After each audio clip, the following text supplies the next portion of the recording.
said, Mr. President, within 24, 48, 72 hours, you could have hundreds and hundreds of resignations of the leadership of your entire Justice Department because of your actions. What's that going to say about you? Wow. Mr. Engel, can you describe what your reaction was to that? Yeah, no, I think when the president, my recollection is that when the president turned to me and said, Steve, you wouldn't leave, would you? I said, Mr. President, I've been with you through 4 attorneys general, including 2 acting attorney general, but I couldn't be part of this. And then the other thing that I said was that, look, all anyone is going to sort of think about when they see this, no one is going to read this letter. All anyone is going to think is that you went through 2 attorneys general in 2 weeks until you found the environmental guy to sign this thing. And so the story is not going to be that the Department of Justice has found massive corruption that would have changed the result of the election. It's going to be the disaster of Jeff Clark. And I think at that point, Pat Cipollone said, yeah, this is a murder-suicide pact, this letter.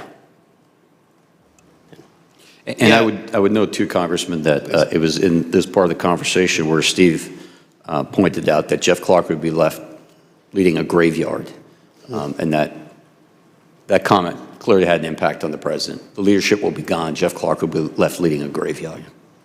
Again, the premise that, which as Mr. Donohue has said, but that Mr. Clark could come in and take over the Department of Justice and do something different was just an absurd premise. And all he was doing, Mr. Clark, by putting himself forward, was blowing himself up. And if the president were to have gone that course, it would have been a grievous error for the president as well. Mr. Cipollone, the White House counsel, told the committee that Mr. Engel's response had a noticeable impact on the president, that this was a turning point in the conversation. Mr. Donohue, towards the end of this meeting, did the president ask you what was going to happen to Mr. Clark? He did. When we finally got to I would say the last 15 minutes of the meeting, the president's decision was apparent. He announced that Jeff Clark tried to scrape his way back and asked the president to reconsider. The president doubled down, said, no, I've made my decision. That's it. We're not going to do it. And then he turned to me and said, so what happens to him now? Meaning Mr. Clark. And he understood that Mr. Clark reported to me. And I didn't initially understand the question. I said, Mr. President, and he said, are you going to fire him? And I said, I don't have the authority to fire him. He's a Senate-confirmed Assistant Attorney General. And he said, well, who has the authority to fire him? And I said, only you do, sir. And he said, well, I'm not going to fire him. I said, all right, well, then we should all go back to work. Did you get a call from the president later that night? I did, I don't know, probably 90 minutes later or something like that. What was that about? The president, at this point, we left the White House, reconvened at the department. I left the department. I was back in my apartment. My cell phone rang. It was the president, and he had information about a truck supposedly full of shredded ballots in Georgia that was in the custody of an ICE agent whose name he had. I told him that ICE was part of Department of Homeland Security. I had heard about this. If Department of Homeland Security needed our assistance, we, of course, would provide it. But it was really up to DHS to make a call if their agent was involved. And he said, fine, I understand. Can you just make sure that Ken, meaning Ken Cuccinelli, knows about this? I said, fine, I would pass that along to him. I eventually contacted Ken Cuccinelli later that evening, and I said, this is what the president told me. If you guys have anything you think should be brought to our attention, let me know. And he said, thank you, and that was it. Mr. Cipollone left the meeting convinced the president would not appoint Mr. Clark, but he didn't think the president had actually accepted the truth about the election. Sure enough, all the same debunked theories appeared in his speech at the Ellipse 3 days later. In the state of Arizona, over 36,000 ballots were illegally cast by non-citizens. 11,600 more ballots and votes were counted, more than there were actual voters. You see that? In Wisconsin, corrupt Democrat-run cities deployed more than 500 illegal, unmanned, unsecured drop boxes, which collected a minimum of 91,000 unlawful votes. Mr. Donahue, Mr. Rosen, Mr. Engel, and others stopped President Trump's efforts, at least temporarily. Yet the message President Trump and his Republican allies pushed throughout December made its way to his supporters anyway. And they kept up the pressure campaign on the way to storming the Capitol on January 6th. Mr. Rosen, were you at the Department of Justice on January 6th? Yes, I was there all day. Once the Capitol was under attack, I understand that you communicated with fellow cabinet members and Capitol Hill leadership. Can you tell us who you spoke to? Yeah, I was basically on the phone virtually nonstop all day. Some calls with our own DOJ folks, some with cabinet counterparts at DHS and Defense and the Interior, some with senior White House officials, and with a number of congressional leaders. I received calls from Speaker Pelosi, from Leader McCarthy, from Leader Schumer. I believe Leader McConnell's chief of staff called, a number of other members of Congress as well. And the basic thrust of the calls with the members of Congress was, there's a dire situation here, and can you help? And I reported to them that we were, on a very urgent basis, sending help from the department. We wound up sending over 500 agents and officers from FBI, ATF, and the U.S. Marshals to assist with restoring order at the Capitol. So had a number of calls. As I say, it was more or less nonstop all afternoon. Did you speak to the vice president that day? Yes, twice. No, please, go ahead. Well, I was going to say the first call was a one-on-one discussion, somewhat akin to the congressional leadership calls, updating him on what we were doing to assist. And the second call was a conference call around 7 o'clock with the vice president, congressional leaders, senior White House staff, some other cabinet officials, to address that order appeared to be close to being restored, but security still being determined. And the question being, what time could the Congress reassemble? And the answer was 8 o'clock, and thankfully Congress did reassemble and complete its constitutional duty. There was one highlight of that second call with the vice president, which is Mr. Donahue had gone to the rotunda of the Capitol to be able to give firsthand account, and was able to tell the folks on the call, including the vice president, that we thought 8 o'clock would work. Did you speak to the president on January 6th? No, I spoke to a number of senior White House officials, but not the president. Mr. Donahue, on January 6th, we know from Mr. Rosen that you helped in the effort to reconvene the joint session, is that correct? Yes, sir. We see here in a video that we're going to play now, you arriving with your security detail to help secure the Capitol. Mr. Donahue, 30 minutes after you arrived at the Capitol, did you lead a briefing for the vice president? I'm not sure exactly what the time frame was, but I did participate in the call and participate in briefing the vice president as well as the congressional leadership that night, yes. And where'd you conduct that call at? I was in an office. I'm not entirely sure where it was. My detail found it because the acoustics in the rotunda were such that it wasn't really conducive to having a call, so they found an office.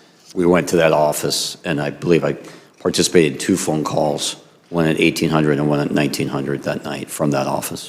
What time did you actually end up leaving the Capitol? I waited until the Senate was back in session, which I believe they were gavelled in a few minutes after 8 p.m. And once they were back in session and we were confident that the entire facility was secured and cleared, that there were no individuals hiding in closets or under desks, that there were no IEDs or other suspicious devices left behind, I left minutes later. I was probably gone by 8:30. And Mr. Donahue, did you ever hear from President Trump that day? No. Like the AG, the acting AG, I spoke to Pat Cipollone and Mark Meadows and the vice president and the congressional leadership, but I never spoke to the president that day. So in today's hearing, we've showcased the efforts of the Americans before us to stand up for democracy. Mr. Rosen, Mr. Donahue stayed steadfastly committed to the oath they take as officials in the Department of Justice. On January 6th itself, they assisted during the attack while our commander-in-chief stayed silent. Their bravery is a high moment in the sordid story of what led to January 6th. My colleagues and I up here also take an oath. Some of them failed to uphold theirs and instead chose to spread the big lie. Days after the tragic events of January 6th, some of these same Republican members requested pardons in the waning days of the Trump administration. 5 days after the attack on the Capitol, Representative Mo Brooks sent the email on the screen now. As you see, he emailed the White House, quote, pursuant to a request from Matt Gaetz, requesting a pardon for Representative Gaetz, himself, and unnamed others. Witnesses told the Select Committee that the president considered offering pardons to a wide range of individuals connected to the president. Let's listen to some of that testimony. And was Representative Gaetz requesting a pardon? Believe so. The general tone was, we may get prosecuted because we were defensive of, the president's positions on these things. The pardon that he was discussing, requesting, was as broad as you could describe. From the beginning, I remember he's from the beginning of time up until today, for any and all things. He mentioned Nixon, and I said Nixon's pardon was never nearly that broad. And are you aware of any members of Congress seeking pardons? I guess Mr. Gaetz and Mr. Brooks, I know, have both advocated for there to be a blanket pardon for members involved in that meeting, and a handful of other members that weren't at the December 21st meeting as the preemptive pardons. Mr. Gaetz was personally pushing for a pardon, and he was doing so since early December. I'm not sure why. Mr. Gaetz had reached out to me to ask if he could have a meeting with Mr. Meadows about receiving a presidential pardon. Did they all contact you? Not all of them, but several of them did. So you mentioned Mr. Gaetz, Mr. Brooks. Mr. Biggs did. Mr. Jordan talked about congressional pardons, but he never asked me for one. It was more for an update on whether the White House is going to pardon members of Congress. Mr. Gomer asked for one as well. Mr. Perry asked for a pardon too. I'm sorry, I need to finish. Mr. Perry, did he talk to you directly? Yes, he did. Did Marjorie Taylor Greene contact you? No, she didn't contact me about it. I heard that she had asked White House Counsel's Office for a pardon from Mr. Philbin, but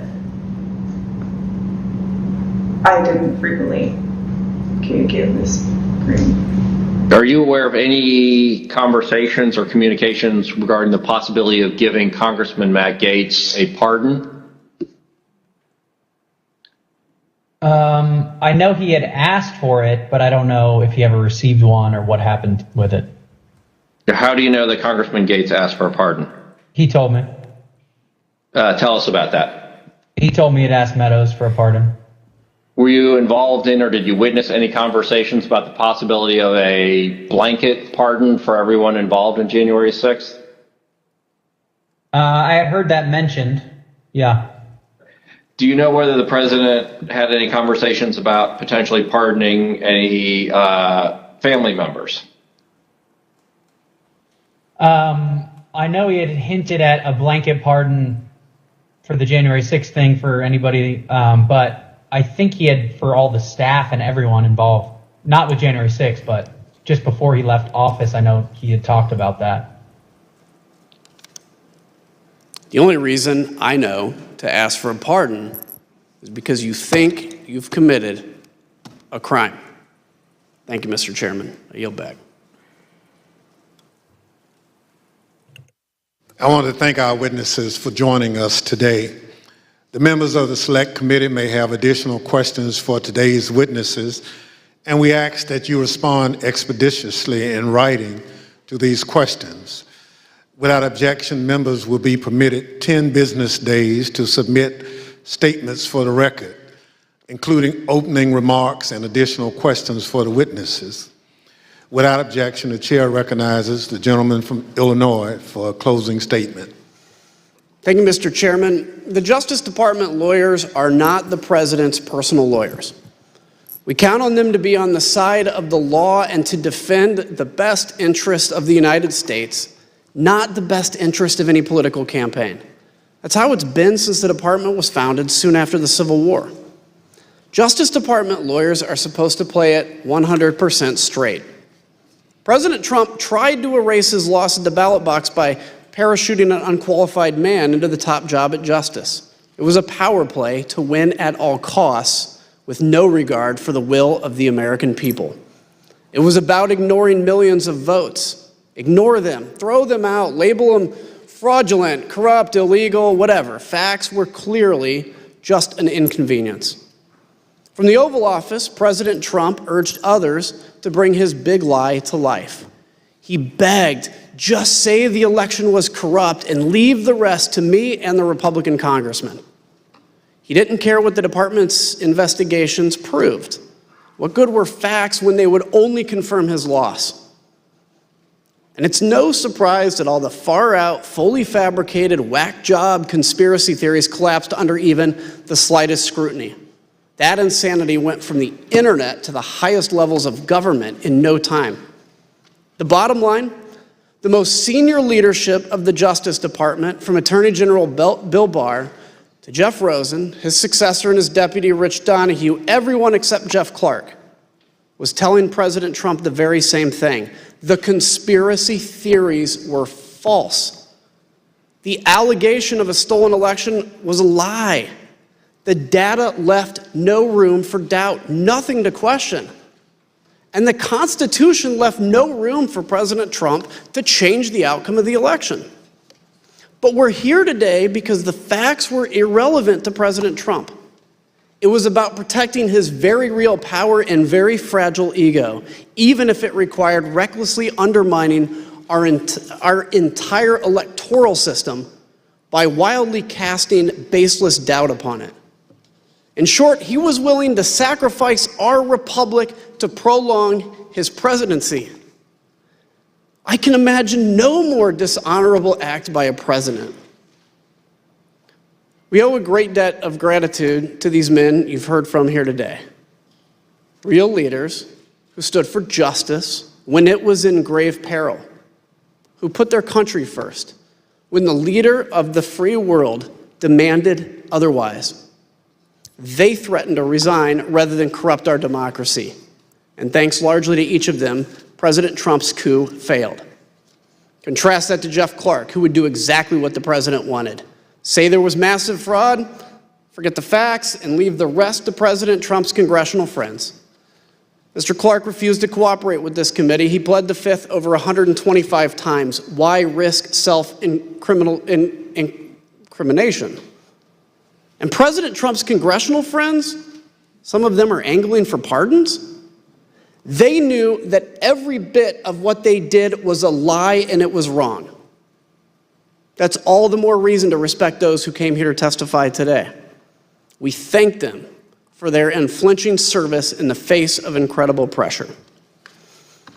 As it's said, the only thing necessary for evil to succeed is good men to do nothing. Thankfully, there were good people in the Department of Justice. You heard from other good people too on Tuesday. They too defended us. But I'm still worried that not enough has changed to prevent this from happening again. The oath that we take has to mean something. It has to cut to the core of who we are and be the driving force of our service to this nation. We on this committee, we may be able to shine light on the darkness, but that is not enough. It's now up to every American, now and in the future, to stand for truth, to reject the lies wherever we confront them, in our towns, in our capitals, in our friendships, in our families, and at the ballot box, and within our own minds and hearts. Thank you, Mr. Chairman. I yield back. Without objection, the chair recognizes the gentlewoman from Wyoming, Ms. Cheney, for for a closing statement. Thank you very much, Mr. Chairman. And I again want to thank the witnesses for being here today. After today, I suspect that there will be some who label you agents of the deep state or something else conspiratorial or nonsensical, meant to justify ignoring what you've said today, ignoring the facts. That may be the short-term cost of acting honorably and telling the truth, but your actions should have an important long-term impact. They will help keep us on the course set by the framers of our Constitution. Let me paraphrase the words of John Adams and others. Whether ours shall continue to be a government of laws and not of men is ultimately for the American people to decide. And let me also today make a broader statement to millions of Americans who put their trust in Donald Trump. In these hearings so far, you've heard from more than a dozen Republicans who've told you what actually happened in the weeks before January 6th. You will hear from more in the hearings to come. Several of them served Donald Trump and his administration, others in his campaign. Others have been conservative Republicans for their entire careers. It can be difficult to accept that President Trump abused your trust, that he deceived you. Many will invent excuses to ignore that fact. But that is a fact. I wish it weren't true, but it is. Thank you, Mr. Chairman. I yield back. Again, I thank our witnesses and thank my colleagues for this hearing. As we conclude our fifth hearing in this series, I want to remind the American people of a few things the committee has shown. Donald Trump lost the 2020 election. Top Republican officials who supported Trump knew that he lost and told him he lost. Trump knew he lost. Those who say the election was affected by widespread voter fraud are lying. They were lying in 2020, they were lying in 2021, and indeed, they are lying today. Donald Trump went to court. That's the right any candidate seeking to challenge the outcome of an election must do. Donald Trump lost in court dozens and dozens of times. He lost in part because there was no evidence that voter fraud had any impact on the results of the election. To borrow a phrase from our witness earlier this week, Mr. Bowers, all he had was theories and no evidence. As I've said, if you're running for office in the United States, that's the end of the line. You accept the court's judgment, you concede the race, you respect the rule of law and the will of the voters. But for Donald Trump, that wasn't the end of the line, not even close. The voters refused to keep him in office. The courts refused to keep him in office, but he continued to lie. And he went in search of anyone who would go along with his scheme. And we've shown today, he pressured the Justice Department to act as an arm of his re-election campaign. He hoped law enforcement officials would give the appearance of legitimacy to his lies, so he and his allies had some veneer of credibility when they told the country that the election was stolen. Earlier this week, we showed how Donald Trump brought the weight of the presidency down on local and state officials who are trying to do their jobs and ultimately did. They investigated his claims and found them to be false. And then they endured Trump's pressure campaign at great risk to themselves and their loved ones. And of course, there was a scheme to get the former Vice President, Mike Pence, to violate the law and the Constitution by rejecting the Electoral College votes on January 6th and blocking the peaceful transfer of power. I mentioned the former Vice President last because, as we showed, when he refused to bow to the pressure in those critical moments on January 6th, there was a backup plan for stopping the transfer of power, the mob, and their vile threats. Up to this point, we've shown the inner workings of what was essentially a political coup, an attempt to use the powers of the government from the local level all the way up to overturn the results of the election, find me the votes, send fake electors, just say the election was corrupt. Along the way, we saw threats of violence. We saw what some people were willing to do. In the service of the nation, the Constitution? No. In service of Donald Trump.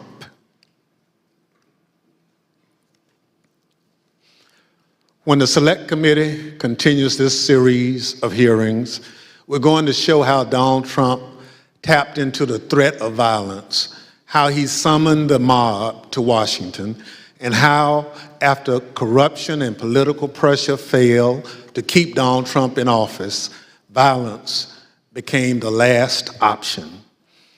Our investigation is ongoing. Those hearings have spurred an influx of new information that the committee and our investigators are working to assess. We are committed to presenting the American people with the most complete information possible. That will be our aim when we reconvene in the coming weeks. The chair, however, requests those in the hearing room remain seated until the Capitol Police have escorted members